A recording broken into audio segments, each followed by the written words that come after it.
Yes, all students, a very good evening and I wholeheartedly welcome you all for Enlightened Educators.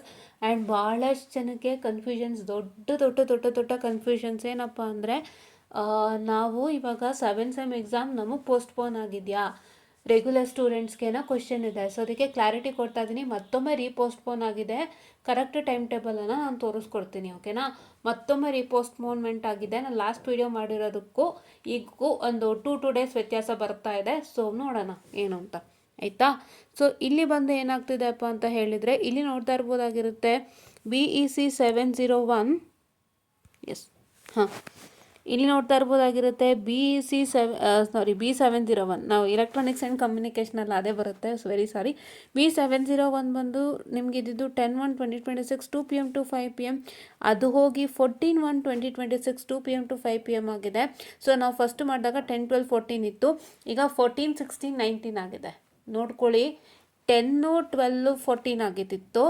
14, 16, 19 ಆಗಿದೆ. ನೋಡ್ಕೊಳ್ಳಿ. B702 12/1/2026 ಇದ್ದಿದ್ದು 16/1/2026 ಆಗಿದೆ. B703 14/1/2026 ಇತ್ತು, 19/1/2026 ಆಗಿದೆ. ಆ್ಯಂಡ್ ಯಾರ್ಯಾರಿಗಪ್ಪ ಅಂತ ಹೇಳಿದ್ರೆ, ಆ್ಯಕ್ಚುಲಿ ಇವರು ಏನು ಮಾಡಬೇಕು ಗೊತ್ತಾ, any notification if the release they have to even mention who are applicable.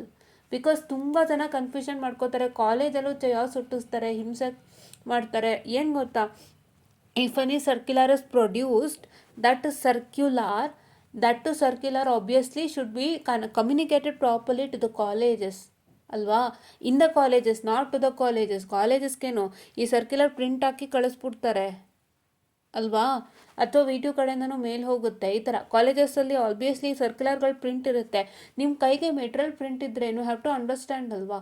Understanding is the main concept. If you misunderstand any of the circular, that misunderstanding is completely leading to a wrong ಏನಂತ ಹೇಳ್ತಾರೆ, that misunderstanding is completely leading to a wrong problem. So ಹಂಗಾಗಿ ಎಷ್ಟೋ ಜನ ಸ್ಟೂಡೆಂಟ್ಸ್ಗೆ ಸಮಸ್ಯೆಗಳು ಆಗೋಗುತ್ತೆ. ಅದು ಪಾಪ ಅವ್ರಿಗೆ ಅದು ಕರೆಕ್ಟು ಅವ್ರಿಗೆ ಅಪ್ಲಿಕೇಬಲ್ ಆಗೋ ಥರ ಇದ್ರು.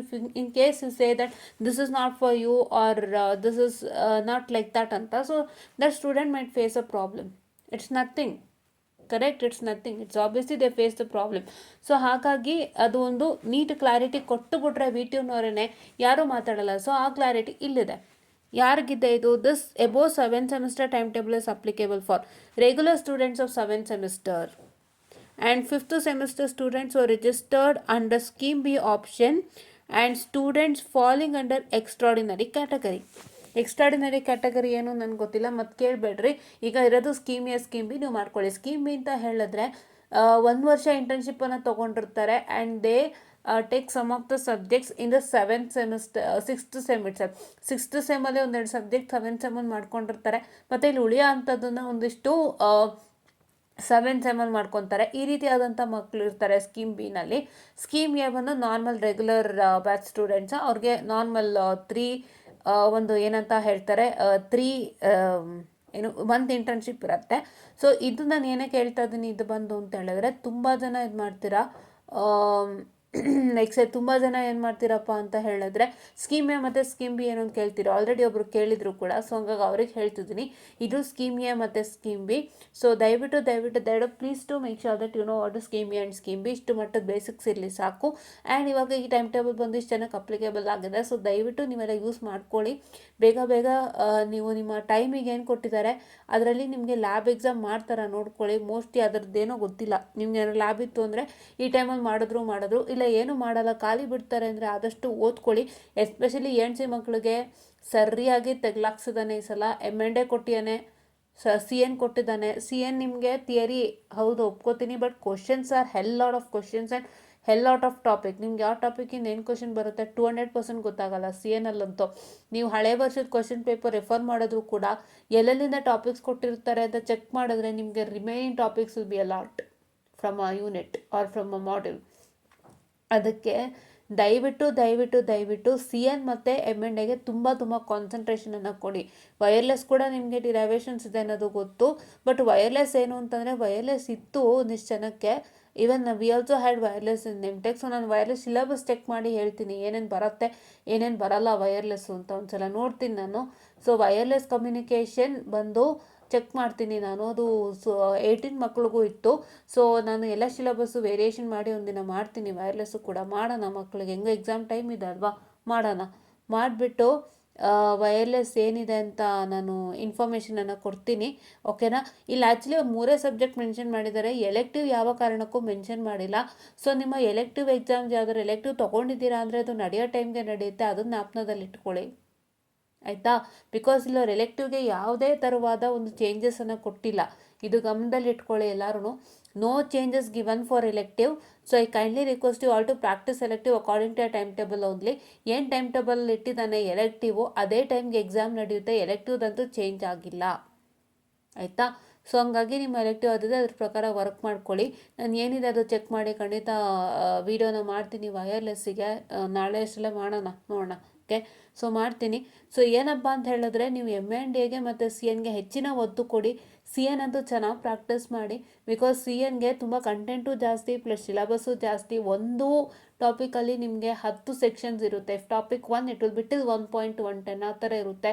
ಸೊ ಅದು ನೀವು ನೋಡ್ಕೊಂಡು ನೀಟಾಗಿ ಪ್ರಾಕ್ಟೀಸ್ ಮಾಡಿ. Study the easiest in CN and please to make sure that you move it off very easily. And even M&A ಅಂತೂ ಆದಷ್ಟು ಎಷ್ಟು ಸಾಧ್ಯನೋ ಅಷ್ಟು ಈಸಿಯಾಗಿ ಮೂವ್ ಮಾಡಿ. ನಿಮಗೆ ಯಾಕೆ ಈಗ ಕೊಟ್ಟ ಅಂತ ಗೊತ್ತಿಲ್ಲ. ಈಗ ಯಾರಾದರೂ ನಮ್ಗೆ M&Aನೇ ಅರ್ಥ ಆಗ್ತಿಲ್ಲ ಅಂತ ತುಂಬ ಕಷ್ಟಪಟ್ಟು ಫೇಲು ಮಾಡ್ಕೊಂಬಿಟ್ರೆ ಪಾಪ ಅವ್ರಿಗೆ 8th ಸೆಮ್ಮಲ್ಲಿ ಆಗೋಂಥ ತೊಂದರೆ ಅಷ್ಟಿಷ್ಟು ತೊಂದರೆ ಇಲ್ಲ. ಸೊ ಏನಕ್ಕೆ ಹಿಂಗೆ ಕೊಟ್ಟಿದ್ದಾನೋ ಗೊತ್ತಿಲ್ಲ. ಸುಮಾರು ಮಕ್ಕಳು ವೀಕ್ ಇರೋರು ಪಾಪ M&A ಮಾಡೋಕ್ಕಾಗದೆ ಏನಾದ್ರು ಪ್ರಾಬ್ಲಮ್ ಮಾಡಿಕೊಂಡ್ರೆ ಅವ್ರಿಗೆ 8th ಸೆಮ್ಮಲ್ಲೇ ಪ್ರಾಬ್ಲಮ್ ಆಗುತ್ತೆ, ಕಂಪ್ನಿಗೆ ಪ್ರಾಬ್ಲಮ್ ಆಗುತ್ತೆ, ಸುಮಾರು ಸಮಸ್ಯೆಗಳಾಗುತ್ತೆ. ಯಾಕೆ ಈ ಥರ ಕೊಡ್ತಾರೆ ಅನ್ನೋದು ನನಗೆ ಅರ್ಥ ಆಗಲ್ಲ. ಇದು ಆ್ಯಕ್ಚುಲಿ 6th ಸೆಮ್ಮಲ್ಲಿ ಇರೋ ಸಬ್ಜೆಕ್ಟು, ಇದು 6th ಸೆಮ್ಮಿಂದ ಎಲ್ಲೂ ಆಚೆ ಹೋಗೇ ಇಲ್ಲ. ಒಂದು ಪಕ್ಷ ಹಿಂದಕ್ಕೆ ಹೋದರೂ ಒಂದು ಪಕ್ಷ ಹಿಂದಕ್ಕೆ ಹೋದರೂ ಒಪ್ಕೋಬೋದು, ಹಿಂದಕ್ಕೆ ಹೋಗಿದೆಯಪ್ಪ ಸಬ್ಜೆಕ್ಟು ಅಂತ. ಆದರೆ ಮುಂದಕ್ಕೆ ಹೋಗ್ಬಿಟ್ಟಾಗ ತುಂಬ ಪ್ರಾಬ್ಲಮ್ ಆಗುತ್ತೆ. ಹಿಂದಕ್ಕೆ ಅಂದರೆ 5th ಎಲ್ಲರೂ ಕೊಟ್ಟಿದ್ರೆ ಓಕೆ ಒಪ್ಕೊಳ್ಳೋಣ, 5ನೇ ಸೆಮ್ಮಲ್ಲೂ ಕೊಟ್ಟಿದ್ದಂತ ಪರವಾಗಿಲ್ಲ ಅಂತ. 7th ಸೆಮ್ಮಿಗೆ ಕೊಟ್ಟು ಏನು ಮಾಡೋಕ್ಕೆ ಸ್ಟೂಡೆಂಟ್ಸ್ಗೆ ಅಂತ ನಂಗೆ ಅರ್ಥ ಆಗ್ತಿಲ್ಲ. ಇವರು ಲಿಟ್ರಲಿ ಅಣಿತ ಸಬ್ಜೆಕ್ಟ್ಗಳಿದ್ದಾಗ ತುಂಬ ತುಂಬ ತುಂಬ ಅವರು ಇದು ನಿಮಗೆ ಫೇಲ್ಯೂರ್ ಮಾಡಿ ಮತ್ತೆ ಪಾಸ್ ಮಾಡೋವಂಥದ್ದು, ಫೇಲ್ಯೂರ್ ಮಾಡಿ ಮತ್ತೆ ಪಾಸ್ ಮಾಡೋವಂಥದ್ದು ಜಾಸ್ತಿ ಇರುತ್ತೆ. ನೀವು ಆದಷ್ಟು ಹತ್ತಿರದಲ್ಲಿ ಬರೆದು ಚಾನ್ಸ್ ತೊಗೋಬೇಡಿ. ಹತ್ತಿರದಲ್ಲಿ ಬರೆದು ಚಾನ್ಸ್ ತೊಗೊಂಡ್ರೆ ಎಲ್ಲರನ್ನೂ ಅವರಷ್ಟು ಇದು ಕೆಲವ್ರನ್ನ ಫೇಲ್ ಮಾಡಿಬಿಡ್ತಾರೆ. ದಯವಿಟ್ಟು ಅರ್ಥ ಮಾಡ್ಕೊಳ್ಳಿ, ಇದನ್ನು ಎಷ್ಟೋ ಜನ ಅನುಭವಿಸ್ತೀರ. ಹತ್ತಿರದಲ್ಲಿ ಬರೆದು ಪಾಸ್ ಮಾಡ್ತಾರೆ ಅಂತಂದರೆ ಫೇಲ್ ಮಾಡ್ತಾರೆ, ಮತ್ತೆ ತಿರ್ಗಾ ರಿವಾಲ್ಯೂಷನ್ಲೂ ಆಗೋಲ್ಲ, ಮತ್ತೆ ತಿರ್ಗಾ ನೆಕ್ಸ್ಟ್ ಟೈಮ್ಗೆ ಹೋದಾಗ ಕ್ವಶನ್ ಪೇಪರ್ ಟಫ್ ಬರುತ್ತೆ. ಸೊ ಈ ಸೈಕಲ್ಗಳೆಲ್ಲ ಯಾರ್ಯಾರು ನೋಡಿರ್ತೀರಿ ಅವ್ರಿಗೆ ಅರ್ಥ ಆಗಿರುತ್ತೆ. ಸೊ ಯಾವ ಕಾರಣಕ್ಕೂ ಈ 2 ಎಕ್ಸಾಮ್ನು ಹತ್ತಿರದಲ್ಲಿ ದಯವಿಟ್ಟು ಬರಿಬೇಡಿ. ನನಗೆ ಕರೆಕ್ಟು 21 ಇಲ್ಲ 21ಗಲ್ಲ 35 ಅಂದರೆ ನಿಮಗೆ 20 ಬರುತ್ತೆ. ಬಿಕಾಸ್ 50-50 ಇಂದಾಗ ನೀವು ಅಟ್ಲೀಸ್ಟ್ 35 ಔಟ್ ಆಫ್ 100 ಅಂದರೆ 20 ಔಟ್ ಆಫ್ 50 ಅನ್ನೋ ಥರ ಬರುತ್ತೆ. ಸೊ ನೀವು 35ಗೆ ಬರಿತೀರಿ ಅಂದರೆ ಕರೆಕ್ಟು ನಿಮಗೆ ಖಂಡಿತ ಕೊಡೋದಿಲ್ಲ. ದಯವಿಟ್ಟು ಅಂಥ ಸಾಹಸಗಳ ಕೈ ಹಾಕಲೇಬೇಡಿ.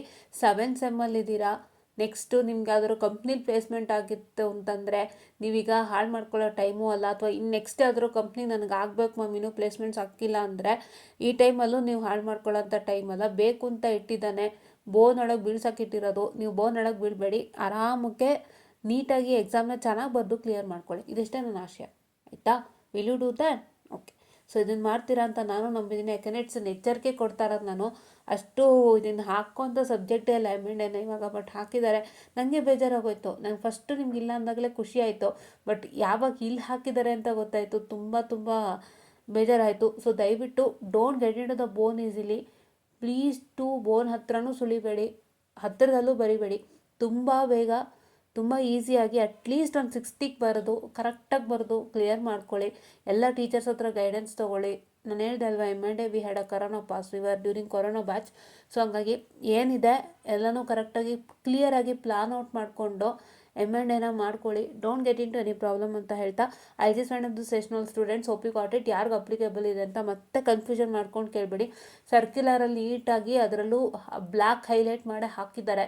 ಸೊ ಹಾಗಾಗಿ ದಯವಿಟ್ಟು ದಯವಿಟ್ಟು ದಯವಿಟ್ಟು ಕರೆಕ್ಟಾಗಿ ನೋಡ್ಕೊಳ್ಳಿ, ಓದ್ಕೊಳ್ಳಿ. All the best. ಎಲೆಕ್ಟಿವ್ ಎಲ್ಲ ಅದೇ ಟೈಮ್ಗೆ ಇರುತ್ತೆ. ಎಲೆಕ್ಟಿವ್ ಪೋಸ್ಟ್ಪೋನ್ ಆಯ್ತು ಅಂತ ಮತ್ತೆ ಕೇಳಬೇಡ್ರಿ.